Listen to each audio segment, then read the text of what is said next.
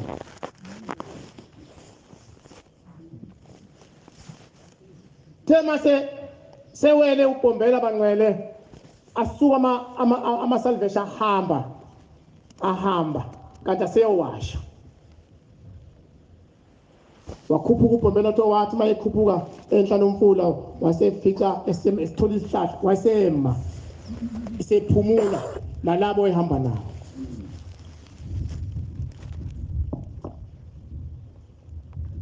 Wasethi bantu bami ngifuna umzokwenzuza inkosi ebukhosini balelizwe. Bamiyalela abantu indlela. Kuthiwa wahamba uBhombela wayofika emzini wenkosi. Wafika wakhuleka yamemukela inkosi. Wathi ngiyasinda. Ngithola umuzi kaNkulunkulu. Angazi ngizowubeka kuphi. Kuthiwa ke inkosi yabe seyibiza induna zayo. Base kuyaphunywa ikhona indawo inkosi yayimbonele yona uBhombela. uBhombela leyo ndawo leyo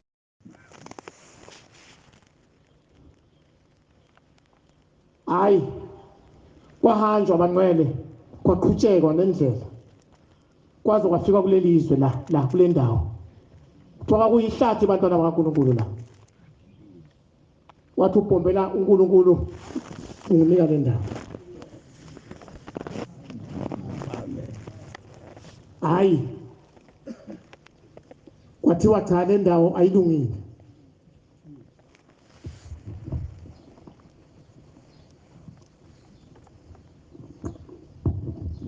Ayilungile le ndawo umuntu kaNkulunkulu. Wathi uBhombela iyona impela. uNkulunkulu ongithumile uthi yikho la. Lapho engizobeka khona lo muzi enguthwele. Yavuma inkosi. Kanti amadoda akwehli kahle kuwo.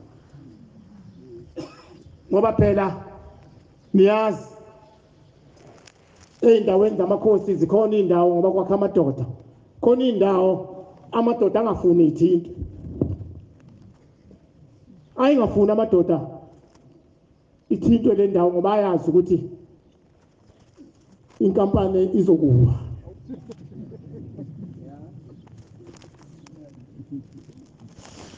Hayike usuku lapha bangcwele masebuya uBhombela esezolungisa le ndawo lana madoda ayesebakhona. Kuthiwa ihlomile phethe ikhali zokuthi sifuna ukumthola kahle lo muntu namhlanje kunamuhla.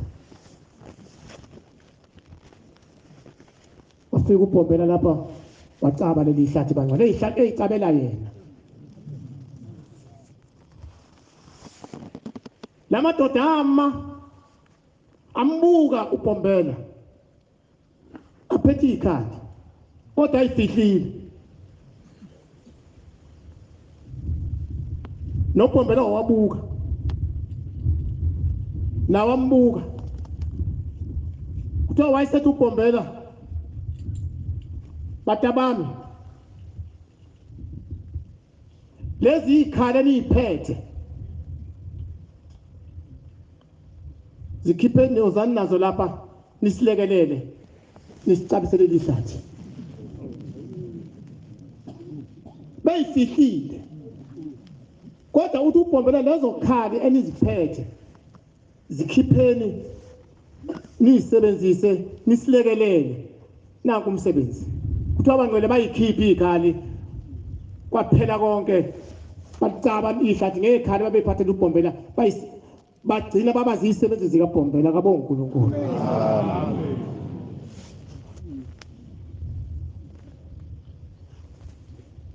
Hawu. Petro qala.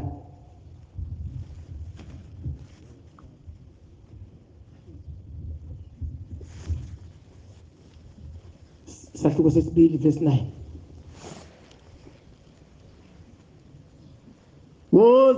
Wozani. Wozani, wozani.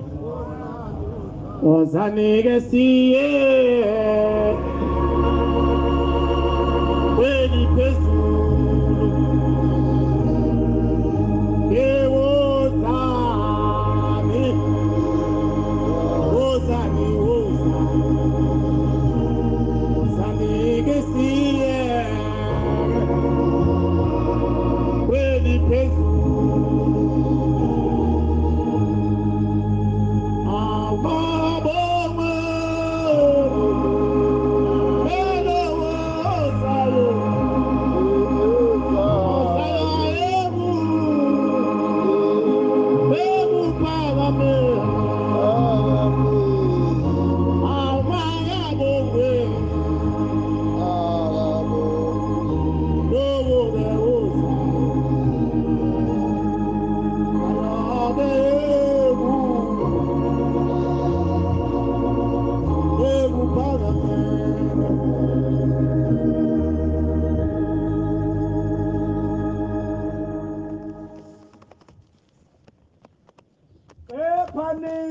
Kepha nina Ninzalo ekhethiweyo. ninzalo ekhethiweyo, Ubupristi obubukhosi. ubupristi obubukhosi, Isizwe esingcwele. nisizwe esiyingcwele, Abantu abatholiweyo. abantu abatholiweyo, Ukuze nimemezele ubuqhawe babo. ukuze nikhulume ngemsebenzi kaNkulunkulu ayenzile kini, nimemezele ubuqhawe bakhe Onibizayo. owanibizeni kwakhe okumangalisayo.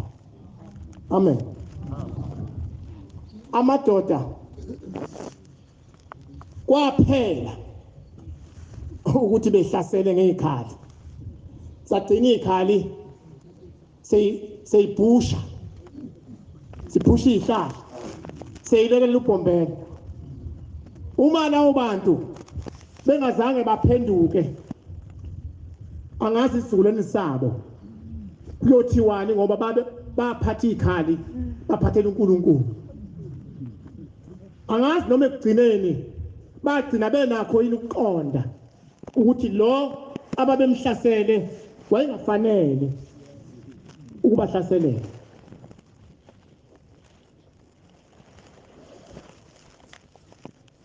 Asazi esizukulwaneni sabo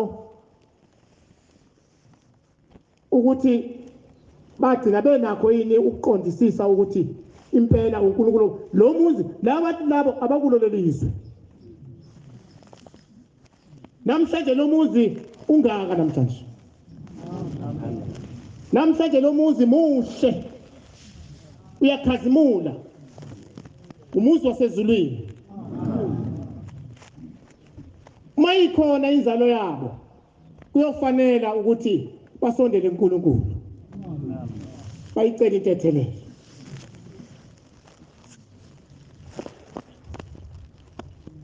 Bangcwele, siyabonga abantwana bakaNkulunkulu ungena konyazi, ukuhlala nje kwalo esihlaleni bantwana bakaNkulunkulu ziningi izinto unyazi seluzenzile. Luthela uhlala nje bangcwele unyazi luthi malubizwa lapho oluzwa khona lungenisa imihlangano khona, lifike liwubuke umuzi ukuthi lo muzi ushintsheni. Liwubuke umuzi ukuthi lo muzi ushintsheni. Angufuni. Washo nje eGibisini ukuthi wakuhlala obani. Wathi le ndlu le aze ayihlala bani, washo into endala kakhulu. Wathi angiyifuni. Ubaba behlala la, hayi mina ngeke ngihlale.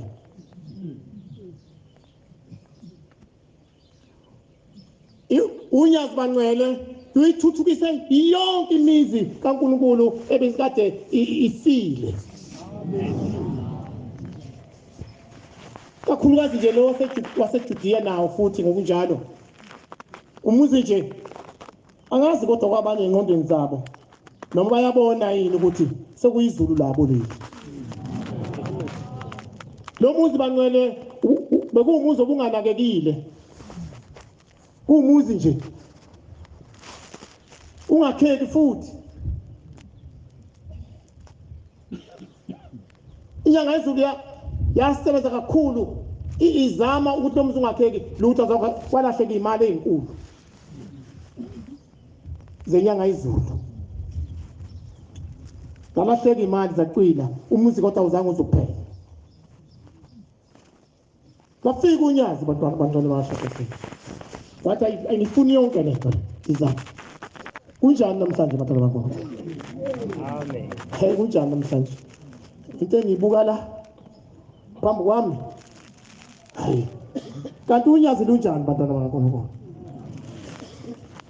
Izinto zonke elizenzayo lizenza ngonyazi.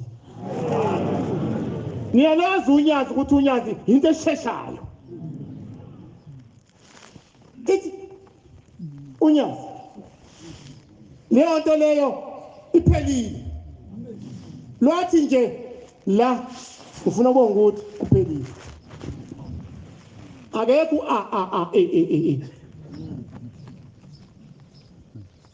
futhi abantu bavele bonke baveva abantu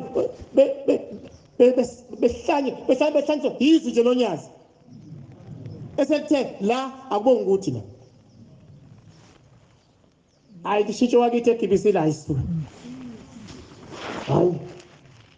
Hayi seyikhanya ngonyazi bancane.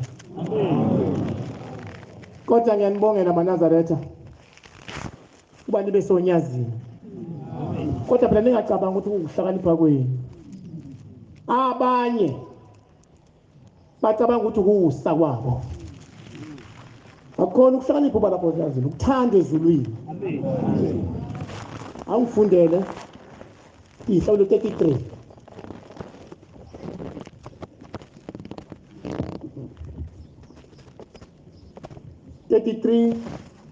Verse 12.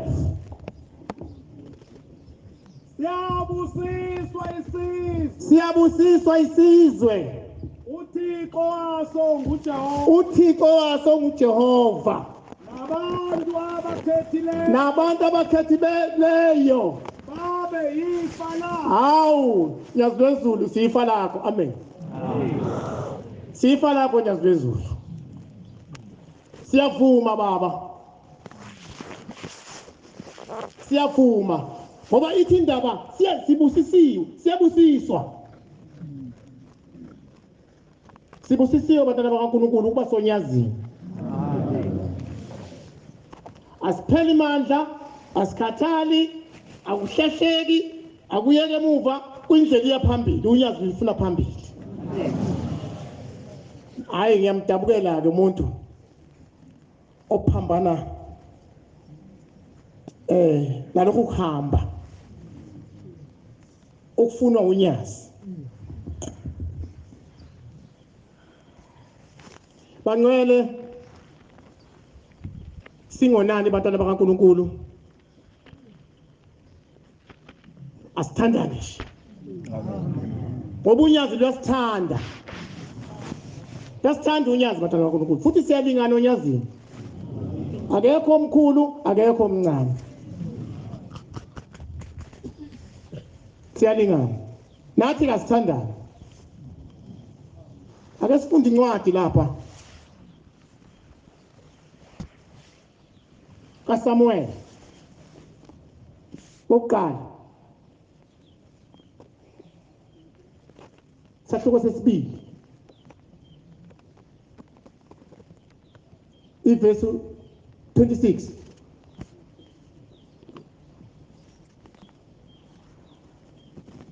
Umntwana uSamuel. Hayi. Hayi Samuel oqala, sahluko sesibili. iyona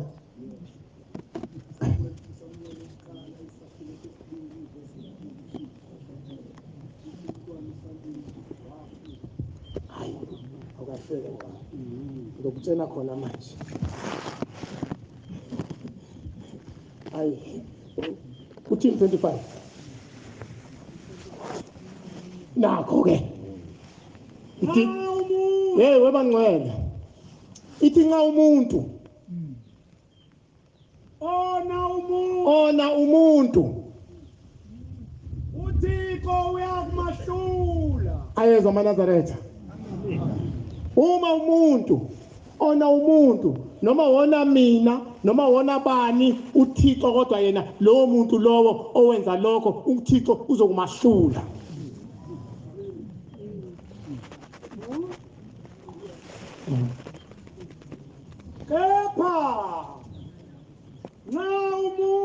kepha nxa umuntu ona kuJehova kumelwa ubani ozokumela amen hayi bangcwele asiqoqe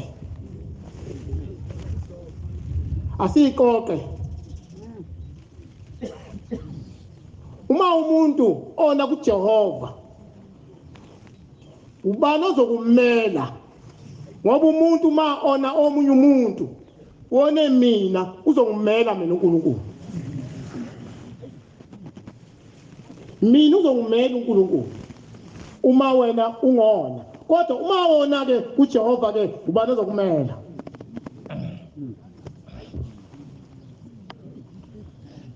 asithandane ningalibalekele lokuthandana angisho ke ukuthandana kwasezweni bangcwele ngikhuluma ngothando lwasezulwini nithandane okwabantwana basezulwini ngoba lukhona uthando lwasemhlabeni khona ukuthandana kwasemhlabeni angikhulumi ngalokho ukuthandana lokho ngoba uzosuka ukuphumela usuthi lapha ngabantu uthe umfundisi asithandane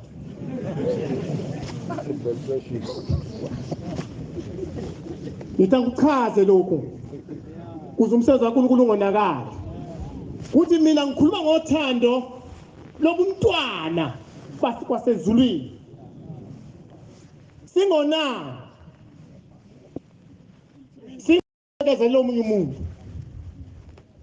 labo bangcwele sisothandweni lwasezulwini asilwenzeke nathi luphelele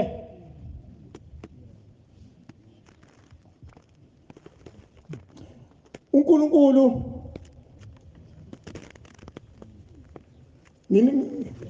nina umbuzo ukuthi uNkulunkulu ma esindisa umuntu usindisa umuntu onjani noma usindisa umuntu owenze kahle noma usindisa umuntu owenze kabi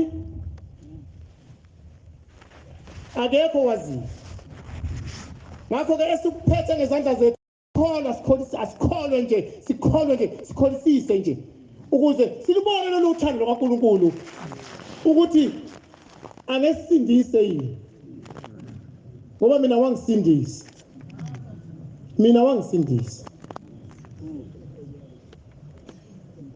mina ezami insuku zanqunywa zake zanqunywa kahle kade angisekho nje mina emhlabeni ngenhliziyo zabantu umuntu ongasekho manje ngiphila emseni kaShembe phila nje manje emseni wonyazi futhi ngiyayiqhenya ngalokho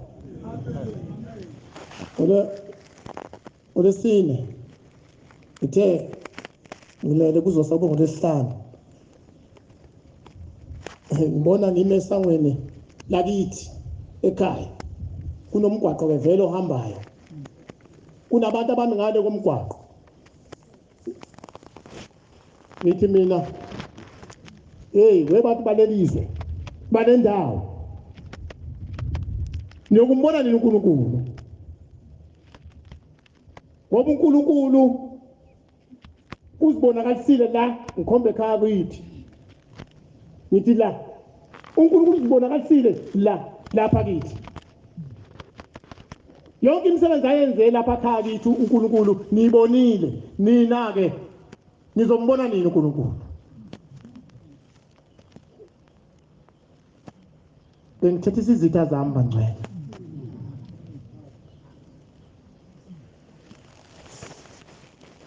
mangithi insuku zami zanqunywa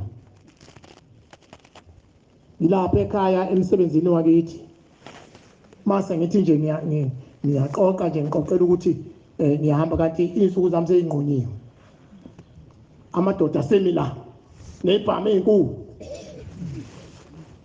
umnyango omunye ngizophuma kuwo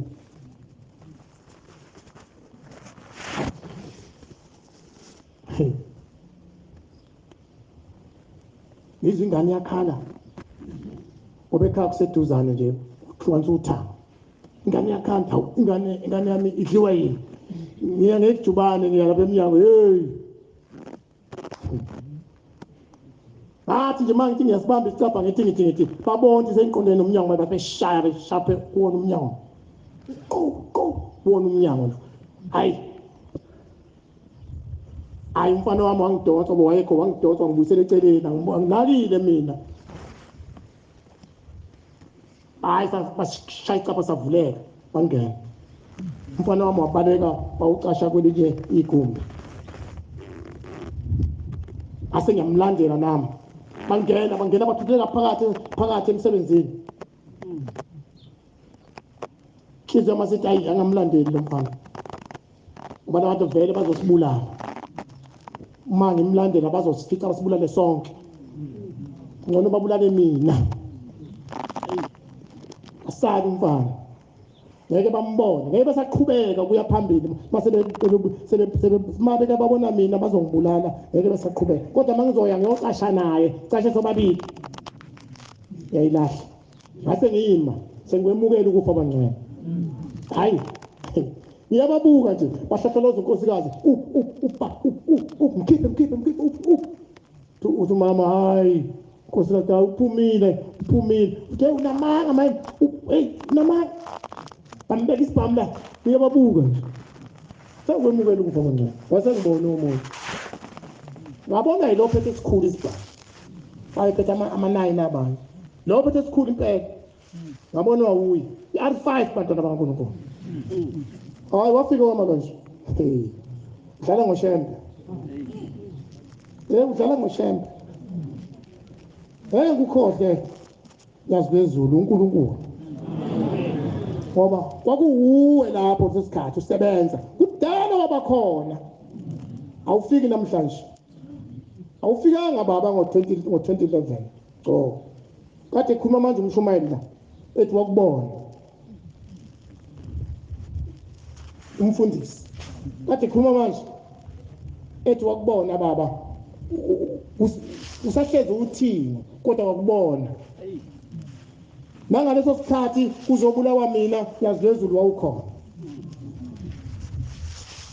hayi wafika wama kanje umuntu waseyihlela lesi sibhamu bangcwele asidlali and siyadudula and siyakhahlela and abasiphathako bayajima uma ungajimile ngeke usebenzise ungasigicina phansi ngambona ihlele wasesidedele kanje angiboni ngibona kuvutha umlilo angiboni inhlamvu ishona uhlezi ubhoko ngapha ngemva kwami bangcwele angazi ukuthi abangakithi abanginingi ngani yibongo ngihlala nonyube ngale fana ngabe senginezibongo bangcwele usibhama simshanga sasha ubhoko umi kanje ubhoko lungemuva kwami isibhamu sami sishaya ubhoko i-R5 yashaya yaqobeka labazimvithi walimala ama-eardrums la emadlebeni ami alimala aqhuma umsindo walesi sibhamu washaya hey unyazi lavele lafika so liyamkhohlisa manje ukuthi sengifile nami futhi ngayitshela ukuthi hayi shuthi ngifile ufalo lezo isandla singishaya ekhanda sithi ngavela ngathi vendle ngase ngiguqa ngamadolo senga wasentshwa useqedile bangcwele wasengena ejiketi kanti kune fire extinguisher odongweni wathi mayiphendula ikhanda ethi ubona isithunzi wasesidumela kwafela kwaphuma upowder weza kuye wamfuta lo muntu ushebe seyiqeda impi hey unyazi bezulu yangaso hey ushebe bangcwele efuna seyiqeda impi wangithi nje ekhanda ngashona phansi yena ukuthi uthi vele ngashona phansi nami futhi ngitshela awusengifile ufalo hayi umuntu wansondo thema ijiketi sengiyiphansi mina lapha thema ijiketi wathi umuntu ubheka phezulu nasi isigubhu wasesidumela waphuma upasta wathi waphuma ngitshona waphuma eyophumphutha umnyango ebaleka kanti abanye bami ngapha bamkhona kunewindi la umila bami la babuza ukuthi wenze njani uthi ngiqedile ungaqeda umuntu kaShembe ungaqeda umuntu kaShembe ubani hayi uShembe bancane ningasuki kuShembe sengiyibona into yasho baba wami esehamba emhlabeni wathi mntanami angizokushiyana lutho kodwa ngizokushiyana noShembe wathi ungasuki kuShembe wathi makwaso kuShembe uyobonakala ngombala wathi uzobonakala ngombala namanje ikhona imbala yabantu abaphumela abancane niyabazi nje umile kuShembe namanje ngihlisi ungangithinti ungangiphazamisi ngoba ukhona ozokwahlula ukhona isho njani incwadi musu kungiphazamisa endleleni kaNkulunkulu ngoba ngangishongo lutho kumuntu angishongo lutho nje kumuntu uwe nje onenhliziyo kaSathane ekusebenzisayo ukuthi ungangithandi ngingazi ukuthi ngenzeni uNkulunkulu akakusize ngoba uma ungisukela uNkulunkulu uzokwahlula ngoba ukhona amphathi-ke masuthinte yena angazi ukuthi wena uzoba ubani manazaretha asithandaneni sonke ngoba uma ungamthandi omunye umuntu awuthandi unyazi manje ungamthandi omunye umuntu nje wena uyisitha sonyazi nami ngiyasho ukuthi abangangithandi bayisitha sonyazi asithandaneke bangcwele uthando lwabantwana bakaNkulunkulu Petro kuqala 2 verse 21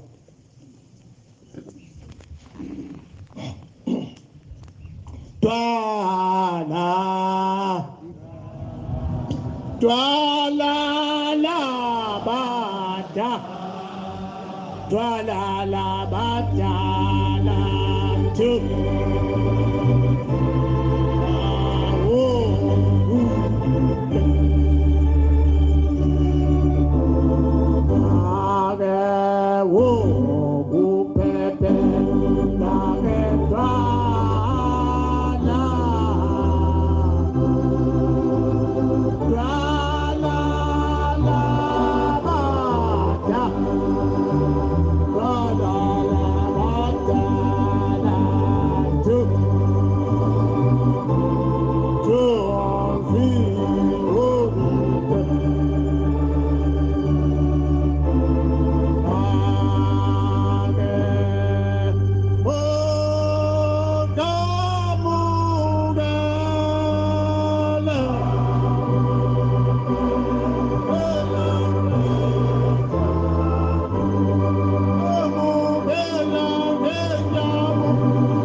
Banazaretha sibizela khona lokhu bangcwele ngokuba uKristu ngokubunyazi wahluphekela nina waninika isiboniso waninika isiboniso sokuba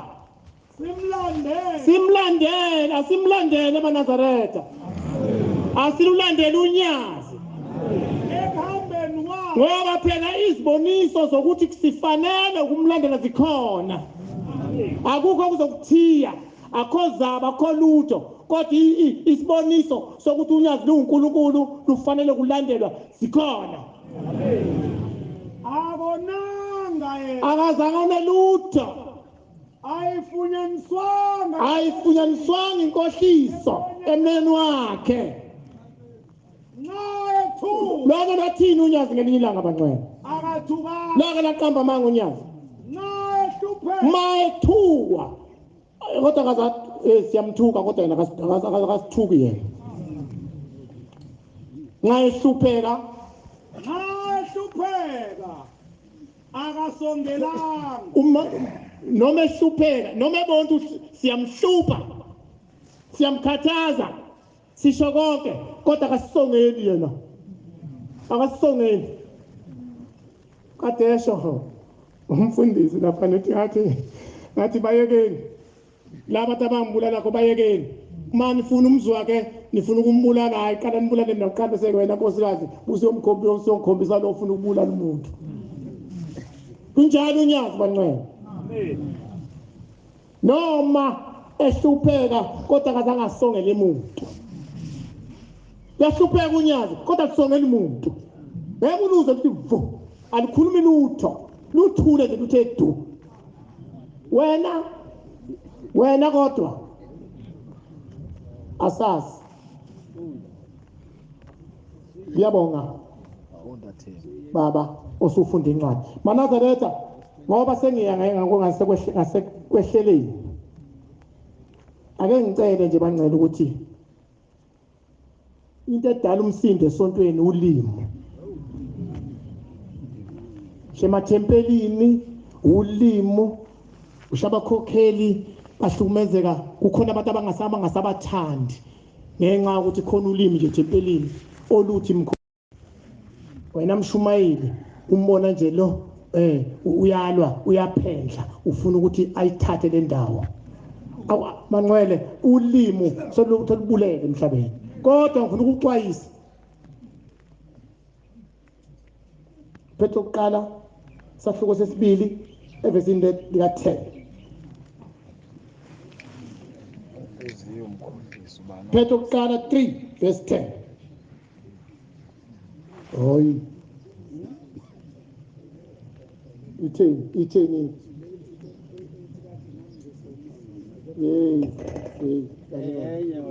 uPetro kuqala sahluko sesithathu amen 10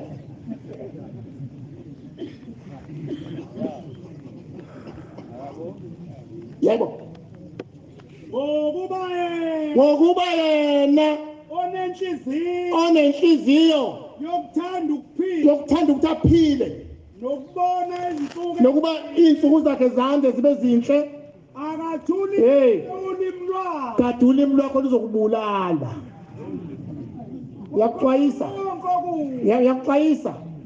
yakuxwayisa nje ukuthi amanga ayambulala umuntu abulala yena umnikazi wayo impela okhuluma afe ngithi-ke ithi incwadi ngokuba yena othanda ukuphila kwakhe nezinsuku zakhe ezinhle kodwa ulimi lwakhe ngaluthulise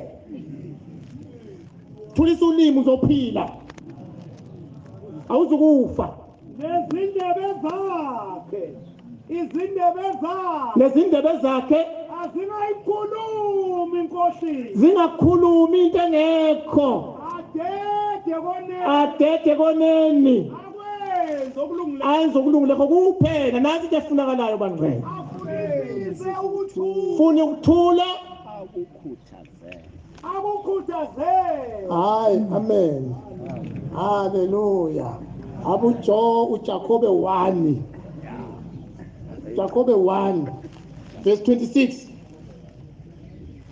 Ayibiza ngegama lakhe. Ngiyavala. Yasazwafundiswa kwami. Yeah.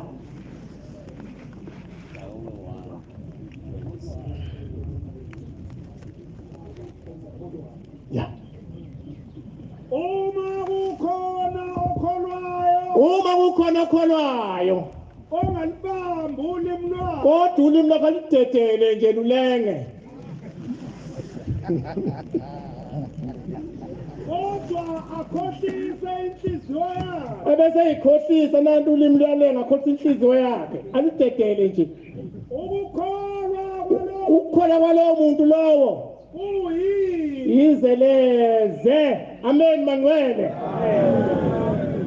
Baba Nkosi yamakhosi, Bafunda umbhalo. ngiyabonga ezulwini. Shilo wena. uNkulunkulu abusise lawo mazwi. Amen.